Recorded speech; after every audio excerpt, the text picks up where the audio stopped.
Is it even worth doing Airbnb in London because of the 90-day rule? In this video, I'm going to break down everything you need to know about the London 90-day Airbnb rule and how you can also get around it as well. First thing, what I will say, a lot of people get put off by doing Airbnb in London because of this rule right here. They simply do not have the knowledge required to allow them to get around it effectively, to allow them to do Airbnb pretty much on a full-time basis in London. That's including myself, by the way. When I first started off my Airbnb business, I didn't start off in London, even though at the time I was based in London. I started it off just outside of London. Now, the reason why this information is so important that I'm going to share with you is because eventually they are going to put in place a 90-day rule nationwide. It's not just going to be in London. Like for now, it's in London. And this rule has been in place since 2017, specifically in London. But they've already spoke about putting this new rule in place in a lot of areas across England. And I genuinely think eventually they're going to put it in place, in most towns and cities in England and also in the UK as well. So having this knowledge and having this information, even if you're not looking to do it in London and looking to do it somewhere else, is still valuable information for you to know and understand. So let's start off with the basics. What is the 90-day Airbnb rule in London? So the whole idea is if you're looking to do Airbnb or short-term rentals in London, you can only do so for 90 days in a year. That's the whole idea behind it. And obviously the reason for that is because they don't want everybody running in their properties as full-time Airbnbs, because where are normal people going to live? So that's the basic definition of it. Now, when it comes to how to go about actually getting around it, there are actually quite a few ways. So think of the 90-day rule as an allowance. So any short let bookings, let's say I come to you, I book your Airbnb for 5 nights. Well, now that 5 nights is deducted from your 90-day allowance, so now you have 85 nights left. Same thing if you've got a 2-night booking, a 10-night booking, etc., etc. An easy way to actually get around that is by mixing short let bookings, i.e. bookings that are under 90 days, with mid to long-term let bookings, i.e. bookings that are over 90 days. Because let's say now I come to you and I want to book your property for 95 nights. Well, because that's no longer a short stay, but actually a midterm stay, that has no effect on the 90-day rule whatsoever. The only bookings that affect the 90-day rule are bookings that are less than 90 days. Any bookings that are over 90 days, your allowance is still kept intact and untouched. So that is one of the simplest ways that you can actually go about getting around the 90-day Airbnb rule. Now, that sounds good, but a lot of people think, okay, but how do I actually go about getting bookings of people that want to book for more than 90 days? I mean, that's a very long time. Are there even people that want to book for that long as well? And I can tell you for free that there's 110% a lot of people that would book service accommodations and Airbnbs for more than 90 days. The key thing is making sure that you're actually getting it in the right area that has suitable demand for people looking to book Airbnbs for that long.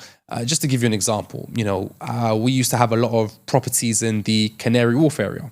Canary Wharf is essentially the financial hub of the UK.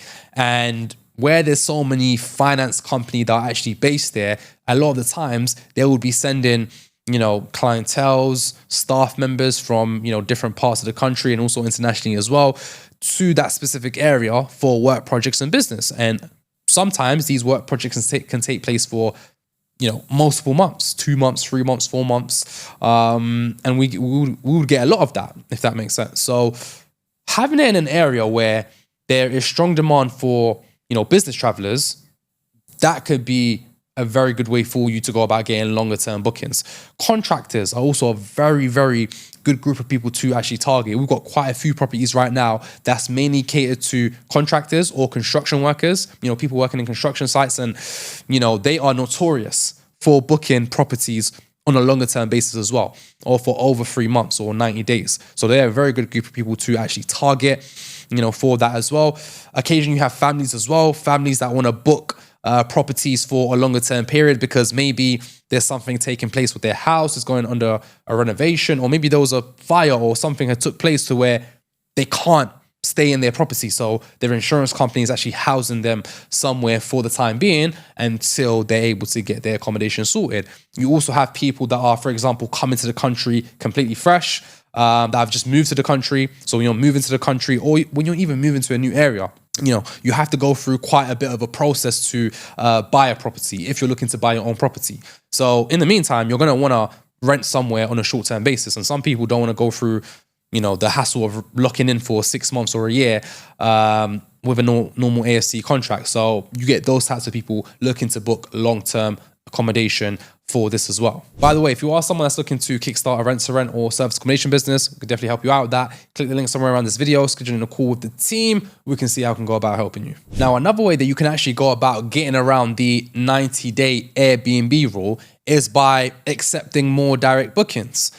What do I mean by that? So instead of people going to Airbnb and booking.com to book your property, they're coming to you directly. The best thing I can compare that to, or the best analogy I can use, is if you're working a job and instead of you getting paid, money into your bank account, you're getting paid cash in hand.